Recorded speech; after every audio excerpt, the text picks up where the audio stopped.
Hey, Zach here from digitalconstructive.com, and in this video we're going to be talking about the C-4 license for boiler, hot water heating, and steam fitting contractors.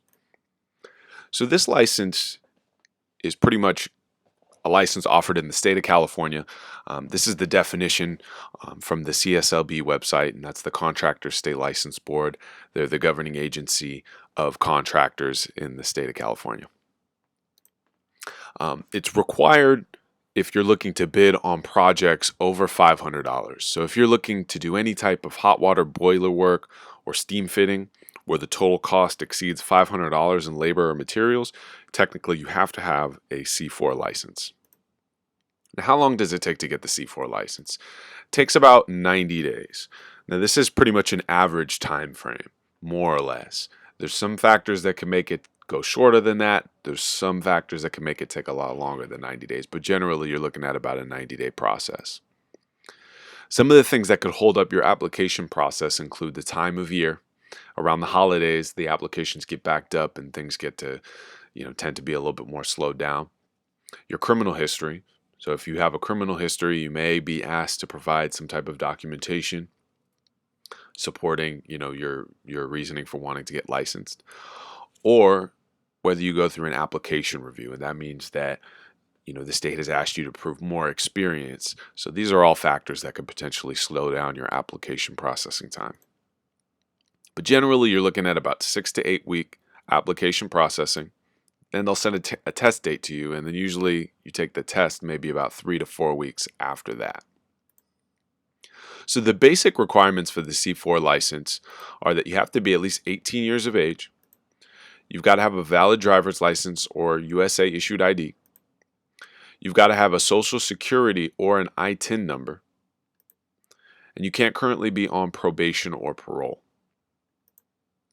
Now, you've got to have experience. As with any other contractor license, you've got to have 4 years full-time journey level experience, and it's got to be within the last 10 years. And that basically means that you've performed your trade unsupervised for at least 4 years within the last 10 years. And you can perform all the duties associated with your trade pretty much unsupervised.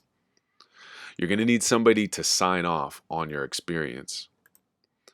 And you may have to document your experience if the state board asks you to prove it. So if the CSLB says, we want to see more experience from you, you've got to be able to prove your experience.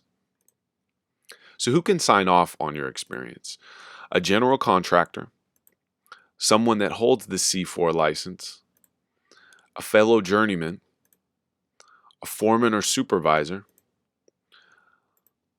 or a business associate. So maybe somebody that you've done work with, maybe a business owner, a company, somebody who can verify that you've actually done this type of work for at least 4 years. So proving your experience. If the state asks you to prove your experience, they'll give you a variety of different ways that you can document your experience. One of those ways is tax returns. Another one is check stubs, invoices, receipts, or even copies of contracts. I've seen them give you a variety of different ways that you can prove your experience, but generally these are the most common ways that people document their 4 years experience. So criminal history. Now, if you've got a criminal record, you're going to have to do live scan fingerprinting. So the best bet is to just be 100% honest on the application. So when you fill out the application, they're going to ask you whether you have been convicted of a felony or misdemeanor. You're going to want to check yes, because what's going to happen is you're going to do fingerprinting. And if it comes up that something comes on your criminal record and you wrote that you don't have a criminal record, it's not going to look good for you on the application. So you're going to want to be 100% honest right from the get-go. Even if your charges happened years ago, even if they've been expunged, even if you don't think that they were that serious, be 100% honest and explain what happened, explain the result. Generally, it's not a big problem unless it falls under fraud, forgery, or embezzlement. Those are financial related crimes that have, they're around stealing money and all that. So basically, if they fall under any of those categories, you could have an issue with your application. But typically, if they don't fall under those categories, you're generally good. But what you're going to want to do is you're going to want to submit any court documents that you have, if the state asks for anything. So be prepared. So what is on the C-4 license exam? It's going to be 2 parts. There's going to be 115 questions on contractor law. There's going to be 115 questions on boiler heater, hot water steam fitting. You'll have 3 hours to complete each portion. It's a multiple choice exam done on site on a computer, and you can bring a translator if you need. If you want to bring a translator, you've got to stipulate that in the application. They'll send you another document that you have to fill out asking you some questions about the translator you are bringing, but you can bring a translator.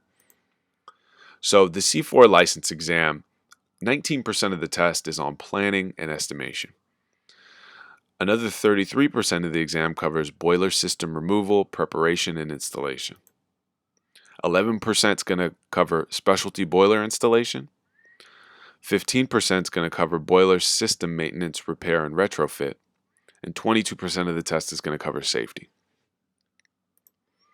So after you pass the exam, you'll know immediately. You'll get your results right there on the spot. It's a computerized test, so once you finish, you'll know right there on the spot.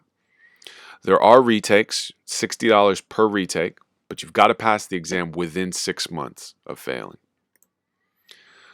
Now, usually you get your retake within 3 weeks. I've seen some situations where people get their retake sooner than that, but generally you're looking at about 3 weeks before they give you another date to go and retake the test.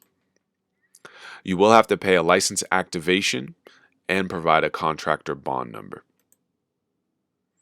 Now, you will get your contractor's license in the mail. Usually in about 2 weeks they'll send it to you, and it'll actually be a physical contractor license card. Now the costs. There's a state application fee. There's a license activation fee that you pay every 2 years. There's a fingerprinting cost, which is not charged directly by the CSLB, but you do have to pay for fingerprinting. And then you have to provide a contractor bond number, which is there's a fee for a contractor bond. How much you pay for your contractor bond depends on a lot of different factors. I've got a separate video that covers contractor bonds, but it is something that you will need in order to have your active license. So in conclusion, getting a license is a very smooth process. Getting the C-4 license is not necessarily difficult. The biggest hurdle that I've found students have is pretty much having their paperwork correctly. Knowing the correct information, having everything filled out correctly, knowing the processes and what the state is looking for. Application filled out correctly, again, it's huge. You got to have that thing filled out. If there's any mistakes, it can cost you a lot of time. But just want to thank you for watching. For any additional information, you can check out our other videos. We've got a ton of videos on a bunch of different topics pertaining to construction and contractor licenses. So if you found this video helpful, click the like button, subscribe to our channel. Again, my name is Zach from digitalconstructive.com, and thanks again for watching.